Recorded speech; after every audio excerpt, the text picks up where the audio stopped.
Buenas tardes, amados hermanos, pueden tomar asiento.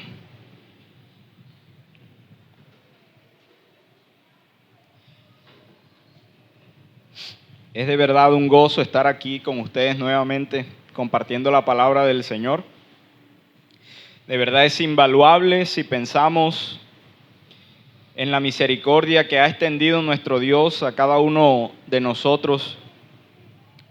No tenemos con qué pagar. Con qué pagar no tenemos, como canta el himno. Quisiera pedirle para el día de hoy que me acompañe al Evangelio de Juan, capítulo 1. Juan, capítulo 1.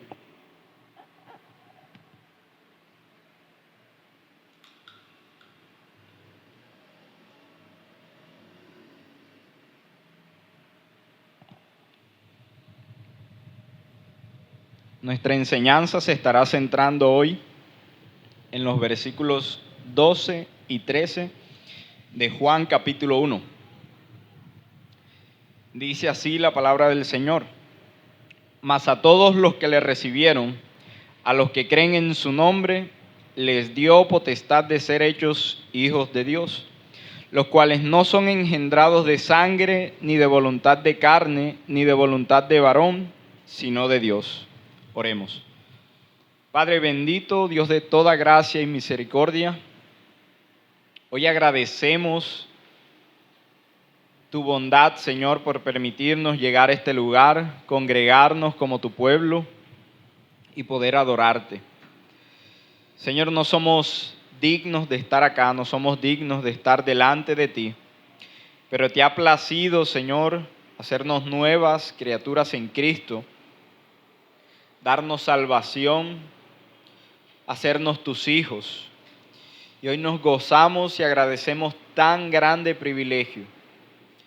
Te pedimos, Señor, que no tengas en cuenta la debilidad del expositor para obrar en medio de tu pueblo, para que tu Santo Espíritu, Señor, dirija cada uno de nuestros corazones para anclarlos en tu palabra y en nada más.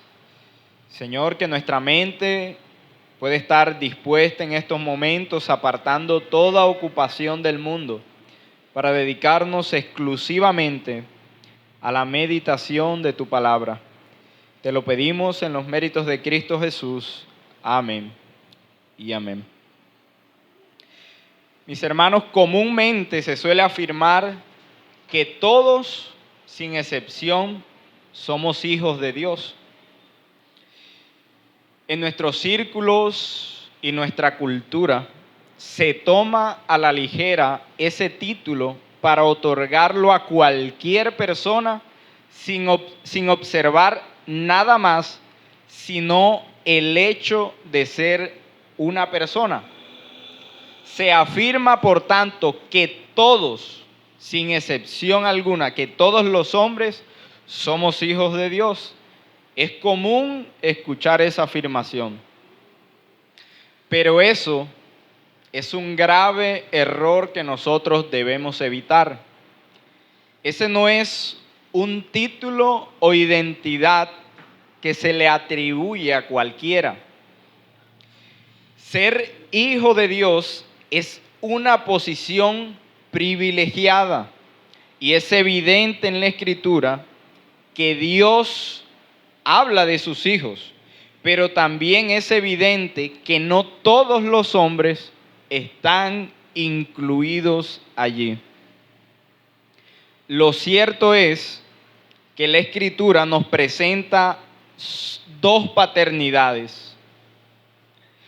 Dos paternidades nos presenta la Escritura. Podemos ser hijos de Dios o, de lo contrario, somos hijos del diablo, como lo afirmó Cristo de unos judíos que discutían con él. Vosotros sois de vuestro padre el diablo, y los deseos de vuestro padre queréis hacer. Juan 8:44. Esto lo decía Cristo a judíos conocedores de la ley, en gran manera religiosos. A estos Cristo les llama hijos del diablo porque no habían creído en él. Así que el mundo se equivoca al llamar hijos de Dios a quienes no lo son, a quienes viven de espaldas a Dios, que se complacen en la maldad, aquellos que aprovechan cualquier ocasión para dar cumplimiento a todos sus placeres pecaminosos. A esos, esta sociedad llama hijos de Dios. Y no importa el pecado, mentirosos, ladrones, homicidas, lujuriosos, envidiosos, dados al ocio, al alcohol, a la inmoralidad, a quienes practican todo tipo de pecados, el mundo ha tenido la osadía de llamar hijos de Dios. Y eso es algo que a muchos ofende. El llamar a alguien hijo del diablo es algo que para algunos que son religiosos no debe estar en el vocabulario de nadie. No consideran apropiado decir que quienes no son hijos de Dios lo son del diablo. Pero el Señor Jesucristo, mis hermanos, habló de esta verdad y por tanto, si está en la Escritura, debe también ser proclamada. Así que este pasaje es entonces muy pertinente a nuestras vidas, a nuestra sociedad. Necesitamos que nuestros ojos sean abiertos para ver la realidad espiritual. Pero no solamente fuera de nosotros, sino más bien y principalmente dentro de nosotros. ¿Eres hijo de Dios? ¿Por qué consideras que eres hijo de Dios?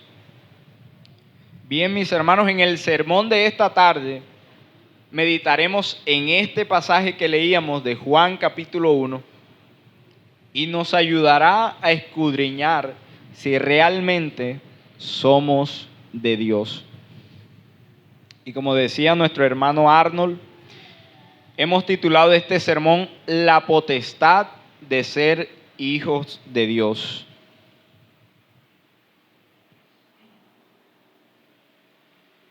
La potestad de ser hijos de Dios. Y lo veremos de una manera muy sencilla, bajo dos puntos. El primero es la doble condición necesaria. La doble condición necesaria. Y el segundo punto, la potestad recibida. Y pasemos rápidamente entonces al primer punto, la doble condición necesaria. Una condición necesaria es una situación indispensable para que ocurra otra cosa.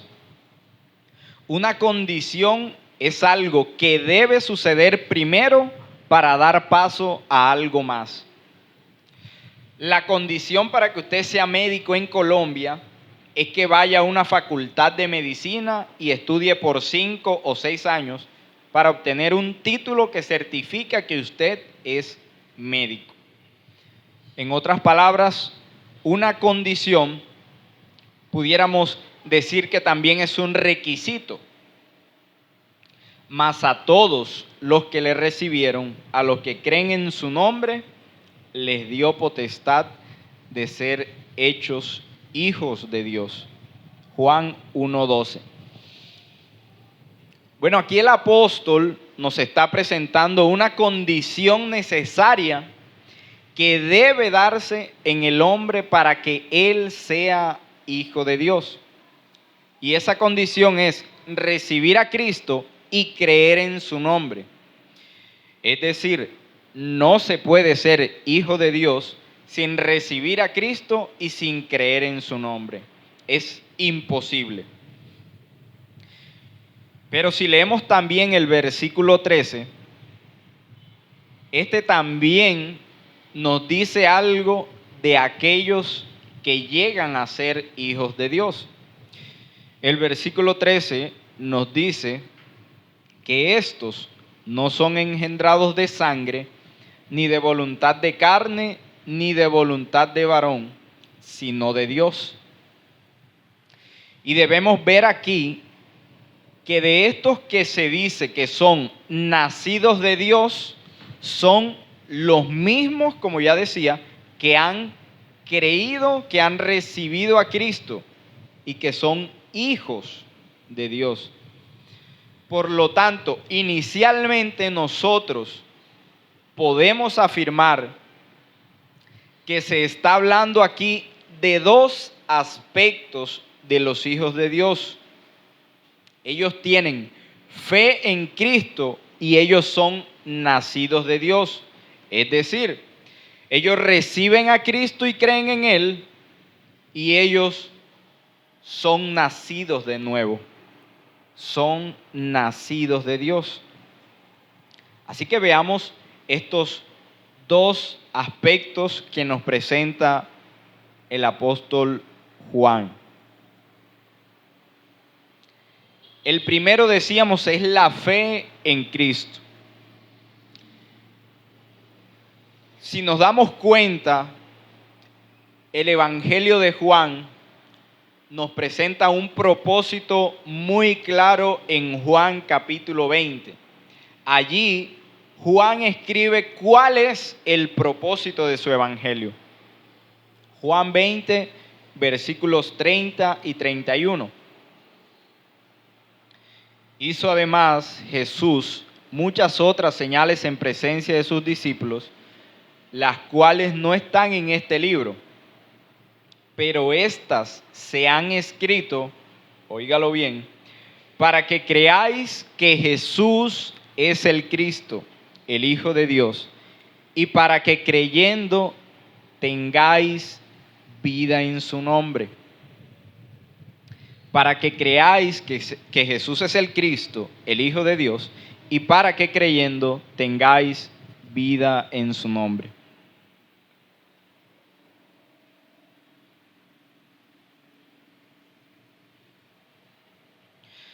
Todo el Evangelio de Juan tiene el propósito de que al ir a cada una de sus palabras podamos reconocer a Cristo, su obra, y creamos en Él para vida eterna.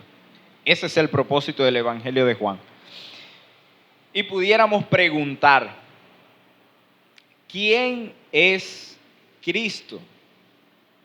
Y creo que es muy pertinente entonces saber quién es aquel en el que nosotros debemos creer, a quién es ese que debemos recibir, quién es ese en que nosotros debemos poner nuestra fe. Y Juan hace una muy buena introducción a su evangelio, dándonos una descripción de la persona de Cristo. Allí mismo en el capítulo 1 de Juan, desde el versículo 1, nosotros podemos leer acerca de la persona de Cristo. En el principio era el Verbo, y el Verbo era con Dios, y el Verbo era Dios. Este era en el principio con Dios. Todas las cosas por Él fueron hechas, y sin Él nada de lo que ha sido hecho fue hecho. En Él estaba la vida, y la vida era la luz de los hombres. La luz en las tinieblas resplandece, y las tinieblas no prevalecieron contra ella. Y entendemos aquí en estos versículos que cuando habla del verbo está refiriéndose a Cristo. De manera que ese verbo era desde el principio. Así que lo primero que debemos decir es que Cristo es eterno, sin principio, sin fin. Cristo ha existido siempre. Él no vino a existir cuando el mundo fue hecho. Cuando no había nada, Él ya era. Cristo es eterno. Colosenses 1:17. Y Él es antes de todas las cosas, y todas las cosas en Él subsisten. Antes de todo, Él ya era. Pero nos sigue diciendo Juan en el versículo 1, y el Verbo era Dios. Así que Cristo No solo es eterno, Cristo es Dios. Cristo no es una criatura. Muchos en la historia se han rebelado contra esta verdad, afirmando que Cristo sí es de alguna manera superior a los hombres, pero que Él es una criatura, que Él es la creación más elevada de Dios, pero diferente a Dios. Muchos han querido quitarle la gloria que solo a Él le pertenece, como a Dios, pero Él lo es. Él es Dios, porque en Él habita corporalmente toda la plenitud de la deidad. Colosenses capítulo 2, versículo 9. Así que Cristo es eterno, Cristo es Dios, y el versículo 3 de Juan 1 nos dice: todas las cosas por Él fueron hechas, y sin Él nada de lo que ha sido hecho fue hecho. Cristo también es creador. Todo lo que nuestros ojos ven, el cielo, la tierra, el mar, el sol, la luna, animales, el hombre, todo, mis hermanos, es obra también de Cristo. No podemos poner la creación al mismo nivel del Creador. Cristo es aquel que dijo al mar: enmudece, y se calmó la tempestad. Él es aquel que maldijo la higuera y se secó. Su voz fue escuchada en la creación, y lo que no existía vino a existir también por su poder. Así que Cristo, mis hermanos, también es creador. Versículo 4. En Él estaba la vida. Cristo tiene vida en sí mismo. A Él no se le dio vida, sino que desde antes del principio del tiempo, Él posee vida en sí mismo. Y de hecho, Él es quien sostiene la vida del mundo entero. Pues Él es quien da a todos vida y aliento y todas las cosas. Hechos 17:25. Así que si repasamos entonces, Juan afirma que el Señor Jesucristo es eterno, es Dios, es creador y tiene vida en sí mismo. Pero debemos ver también que no solamente nos habla de quién es Cristo, sino de su obra. En Juan 1:9, Juan 1, versículo 9, dice: aquella luz verdadera que alumbra a todo hombre venía a este mundo. En el mundo estaba, y el mundo por él fue hecho, pero el mundo no le conoció. A lo suyo vino, y los suyos no le recibieron.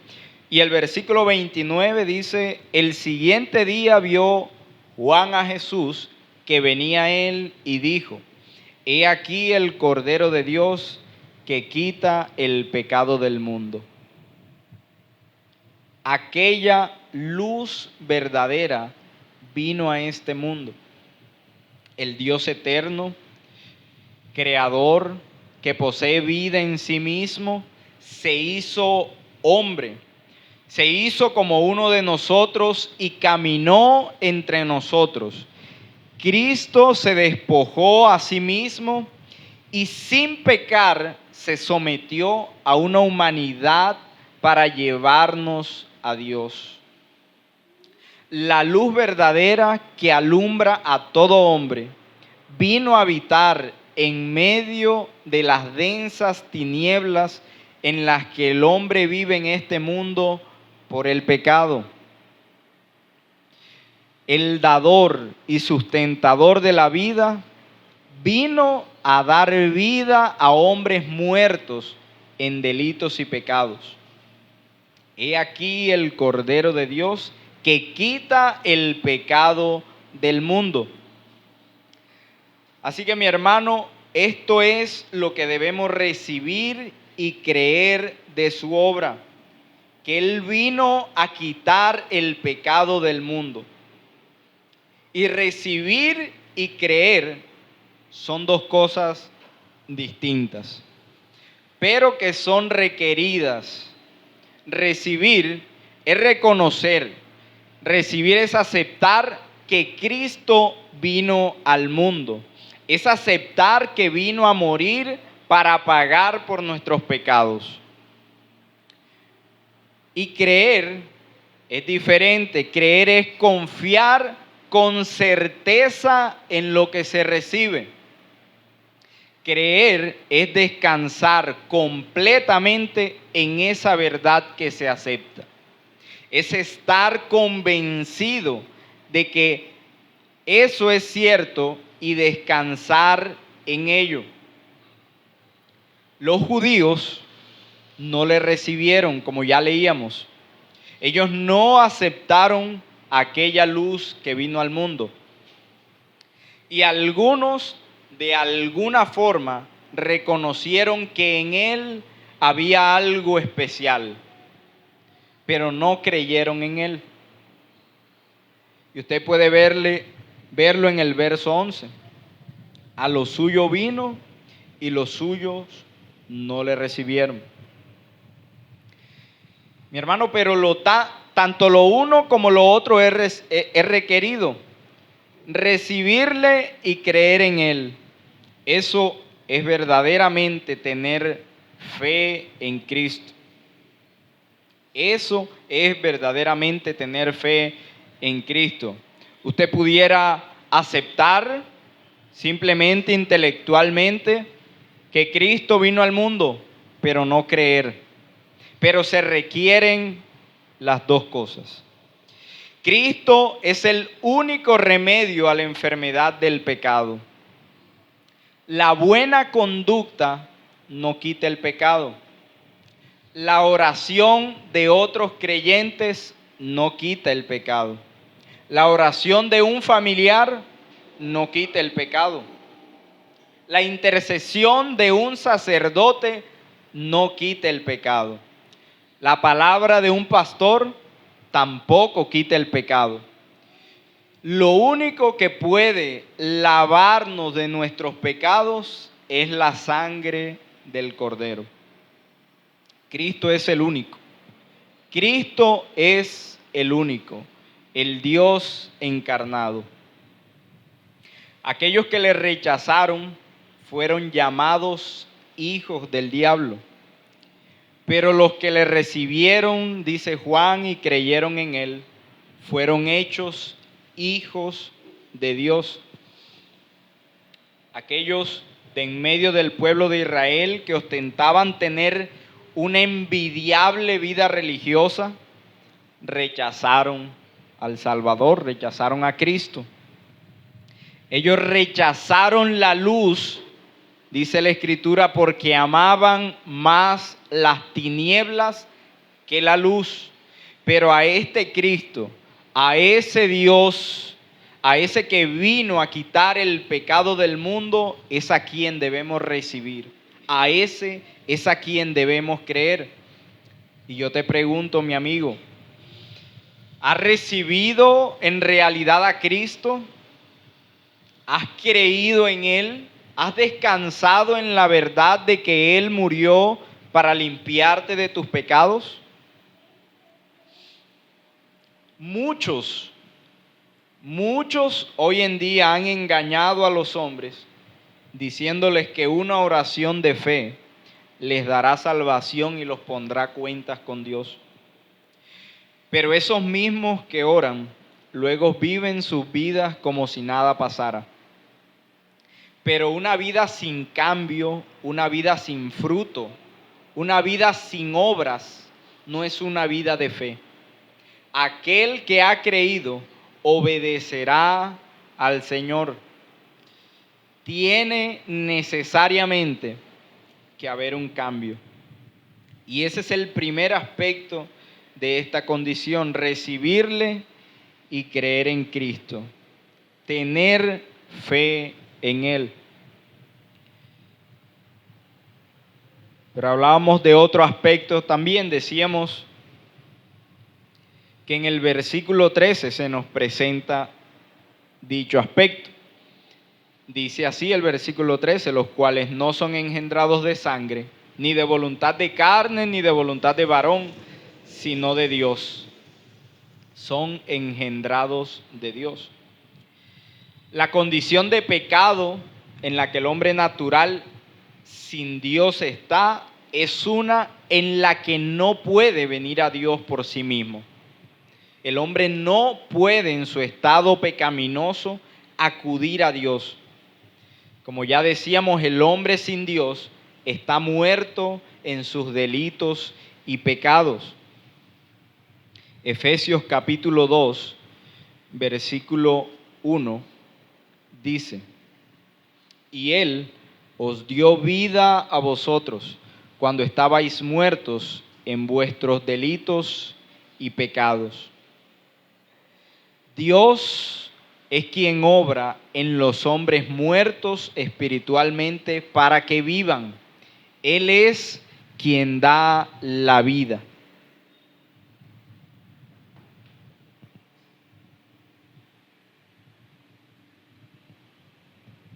Dios es quien obra en aquellos muertos espirituales para traerlos a vida.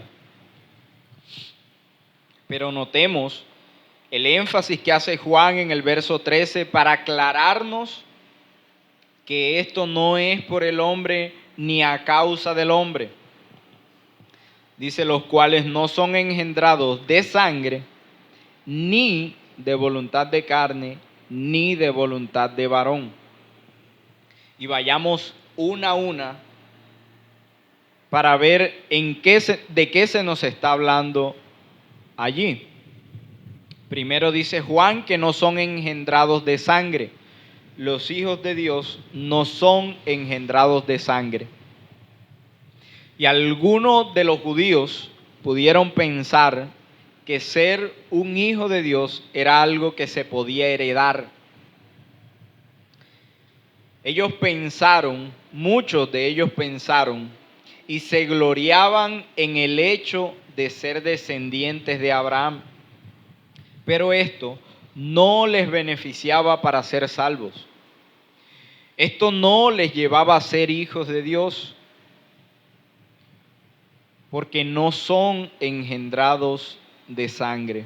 No es por el linaje, no es por la familia a la que se pertenece, no es por la nacionalidad. Esto es lo primero que nos dice Juan, no son engendrados de sangre. Pero él sigue y nos dice que tampoco son de voluntad de carne, no son engendrados de voluntad de carne. El hombre no puede, por su deseo, por su anhelo, ser hijo de Dios. No es así que se llega a esa posición. Judaizarse no hace a una persona hijo de Dios. Todo lo contrario, el deseo del hombre es de continuo el mal. Todos se han desviado. No hay quien entienda, no hay quien haga lo bueno, no hay ni siquiera uno. La voluntad del hombre es una voluntad corrupta que no desea el bien. Así que tampoco es voluntad de carne. Y sigue Juan diciéndonos que tampoco es voluntad de varón. Ningún hombre puede hacer a otro hombre hijo de Dios. Un padre que bautiza a un niño no le hará hijo de Dios. No es por el esfuerzo humano, no es por las obras.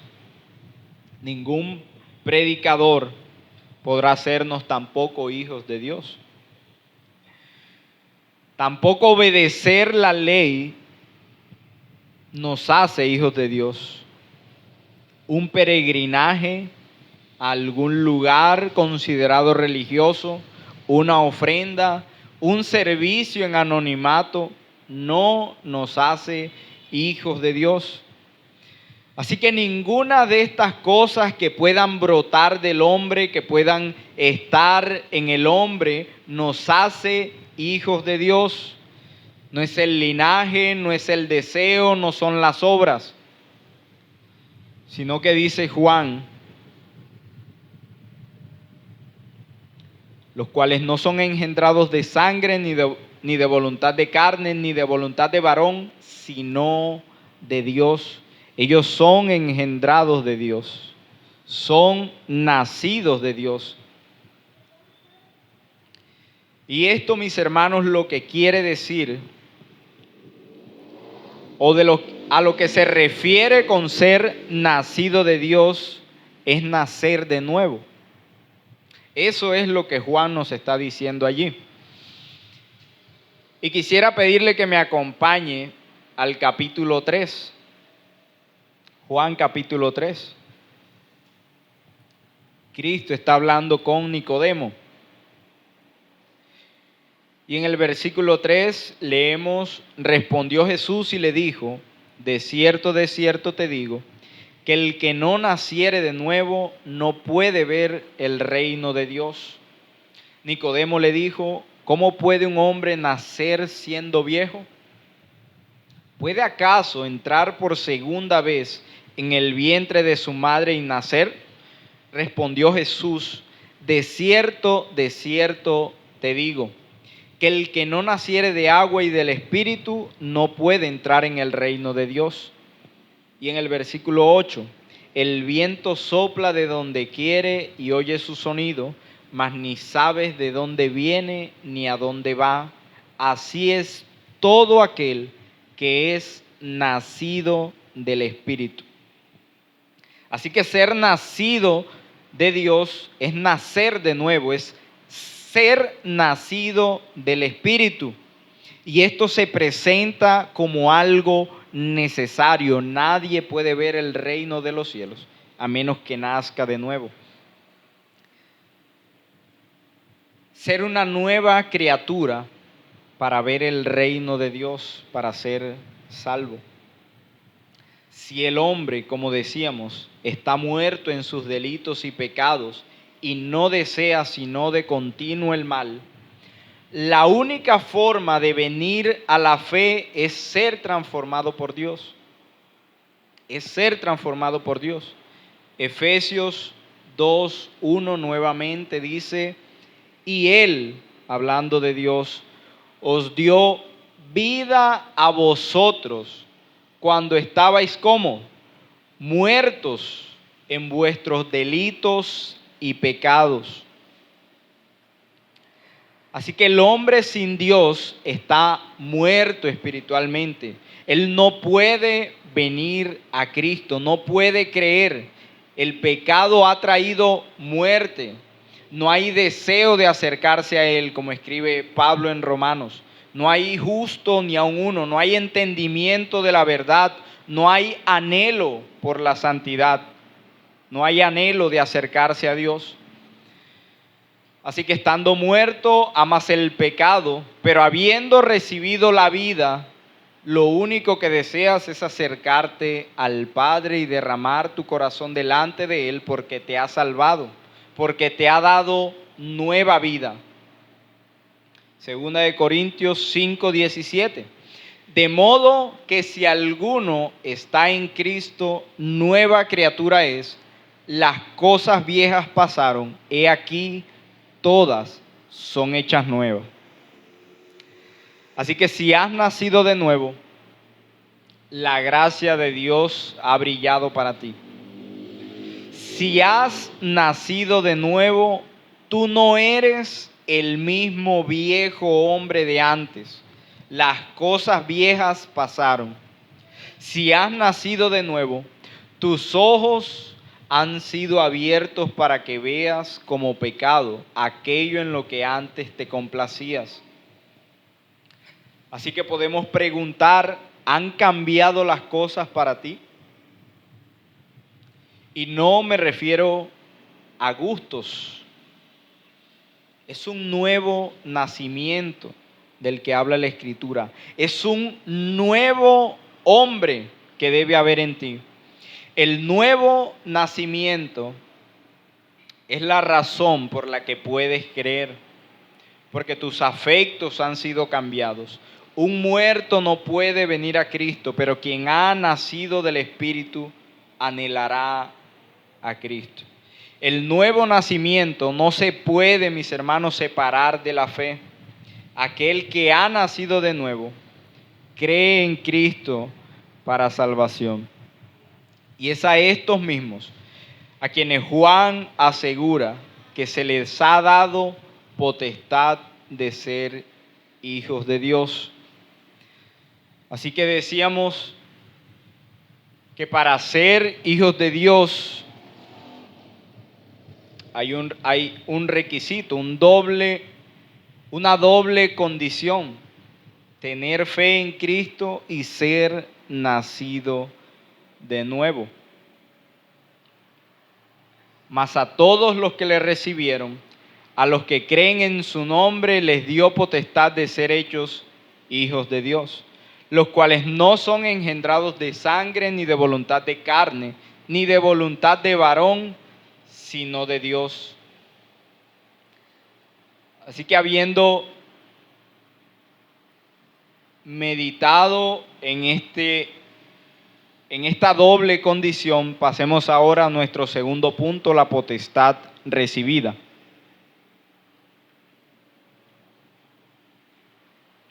La potestad recibida. Esta es una de las verdades más maravillosas para todo creyente, que Dios es nuestro Padre. El Dios todopoderoso, el glorioso Rey de Reyes, es nuestro Padre.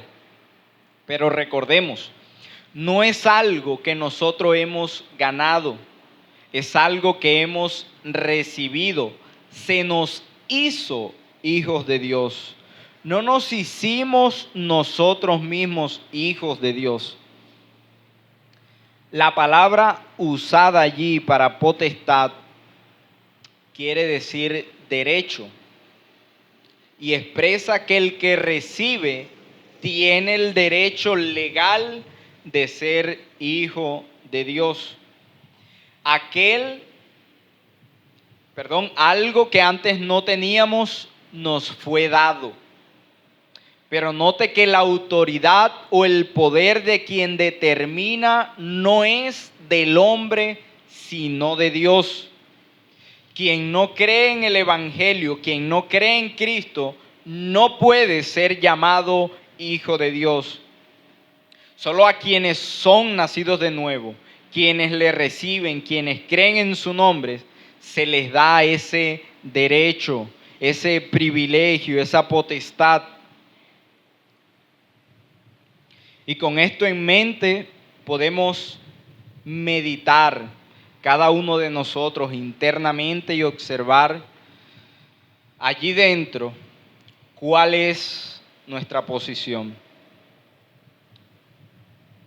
Y podemos preguntar nuevamente: ¿hemos recibido a Cristo y creído en Él? ¿He nacido de nuevo? Si eres hijo de Dios, mi hermano, si hoy al escuchar este sermón piensas que tu vida ha sido transformada por el poder de Dios, que has creído en Cristo para salvación y que en tu vida hay evidencia de esa nueva vida en Cristo, puedes gozarte de verdad. Puedes alegrarte porque no hay mejor título en esta tierra que puedas tener que ser llamado hijo de Dios. Porque mi hermano, ser llamado hijo de Dios es en verdad poseerlo todo. Ser hijo de Dios es ser guardado por el Todopoderoso, es ser protegido del maligno, es ser guiado por el Santo Espíritu de Dios, es estar unido a Cristo en su muerte y resurrección. Ser hijo de Dios es ser disciplinado por su mano de amor para ser conformado a la imagen de Cristo. Ser hijo de Dios es ser preservado hasta el final de tus días a través de todas las pruebas que atravieses. Ser hijo de Dios es poder caminar por la vida confiado en que dejar este mundo es pasar a estar en la eternidad con Él. Así que recuerda, mi hermano, esta verdad cuando pienses que el mundo no tiene sentido. Dile a tu alma, recuérdale que eres hijo de Dios. Y todo tendrá lugar. Todo tiene lugar cuando sabemos nuestra identidad, cuando sabemos quiénes somos. Que no estamos perdidos en este mundo, que no andamos por este mundo como sin rumbo, que pertenecemos a la familia de Dios, que tenemos un lugar en el regazo de nuestro Padre. Mi hermano, somos hijos de Dios. Nuestros padres terrenales en realidad pueden hacer un esfuerzo muy grande por ser buenos padres, pero sus obras son muy pequeñas comparadas con la obra del Padre Celestial.